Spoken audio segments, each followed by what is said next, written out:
Saudara-saudaraku yang terkasih, selamat berjumpa di Renungan Harian di channel Katolik kita.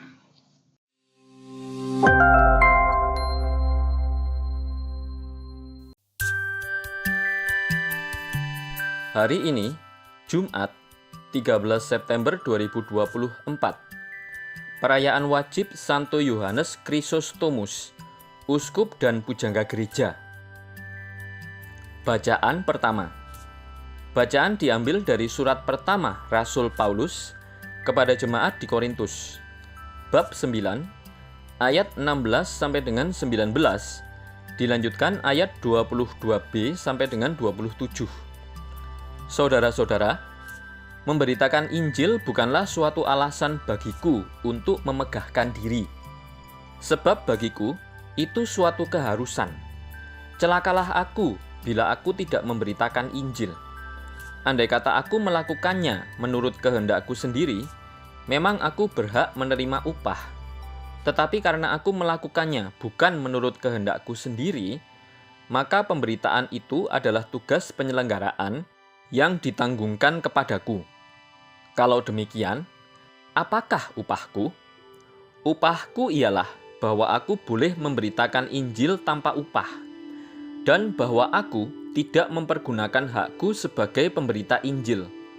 Sebab sekalipun aku bebas terhadap semua orang, aku menjadikan diriku hamba semua orang, supaya aku dapat memenangkan orang sebanyak mungkin.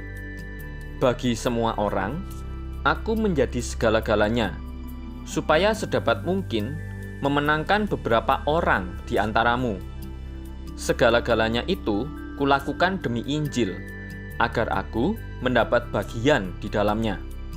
Tidak tahukah kalian bahwa dalam gelanggang pertandingan semua peserta turut berlari, tetapi hanya satu orang saja yang mendapat hadiah? Karena itu, larilah begitu rupa, sehingga kalian memperolehnya. Tiap-tiap orang yang mengikuti pertandingan menguasai dirinya dalam segala hal. Mereka berbuat demikian untuk memperoleh suatu mahkota yang fana, tetapi kita untuk memperoleh suatu mahkota yang abadi.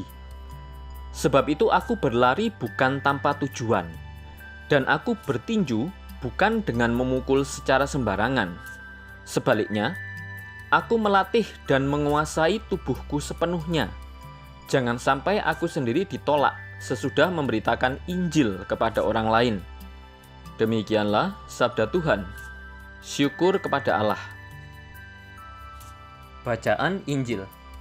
Bacaan diambil dari Injil suci menurut Lukas, bab 6, ayat 39 sampai 42. Pada suatu ketika, Yesus menyampaikan perumpamaan ini kepada murid-muridnya. Mungkinkah seorang buta membimbing orang buta? Bukankah keduanya akan jatuh ke dalam lubang? Seorang murid tidak melebihi gurunya, tetapi orang yang sudah tamat pelajarannya akan menjadi sama dengan gurunya. Mengapa engkau melihat selumbar dalam mata saudaramu, sedangkan balok dalam matamu sendiri tidak kau ketahui? Bagaimana mungkin engkau berkata kepada saudaramu, "Saudara, biarlah aku mengeluarkan selumbar dalam matamu," padahal balok dalam matamu tidak kau lihat? Hai orang munafik, keluarkanlah dahulu balok dari matamu, maka engkau akan melihat dengan jelas untuk mengeluarkan selumbar itu dari mata saudaramu. Demikianlah sabda Tuhan. Terpujilah Kristus.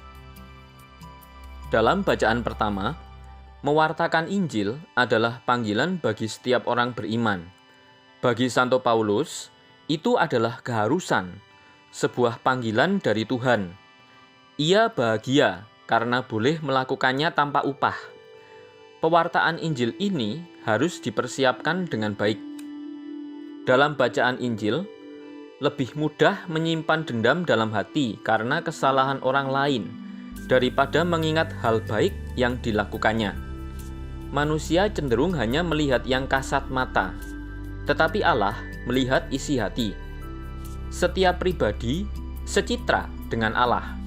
Namun, manusia yang mengabaikan dimensi ilahi dengan mudahnya menghakimi sesama. Santo Yohanes Chrysostomus meneladankan hidup Kristiani yang sejati untuk mencerna firman Tuhan. Dengan semangat berkobar, ia berkhotbah, mengajar banyak orang tentang hidup benar dan adil bagi Tuhan. Lewat perkataannya, banyak orang bertobat dan diselamatkan. Kristus besertaku, siapa yang akan kutakuti? Kutipan dari Santo Yohanes Chrysostomus. Untuk bahagia, kita tidak boleh terlalu berlebihan memikirkan orang lain. Kutipan dari Albert Camus. Marilah kita berdoa. Allah Bapa, sumber kebijaksanaan, Santo Yohanes Chrysostomus, uskupmu, kau jadikan cemerlang dengan kefasihan lidah dan pengalaman dalam menanggung penderitaan. Kuatkanlah kami yang dibimbing oleh ajarannya untuk meneladan ketabahannya yang tak terkalahkan. Dengan pengantaraan Tuhan kami, Yesus Kristus, yang hidup dan berkuasa, kini dan sepanjang masa. Amin. Saudara-saudari yang terkasih, terima kasih atas kebersamaannya dalam renungan harian ini. Kita jumpa lagi di renungan harian berikutnya. Berkah dalam.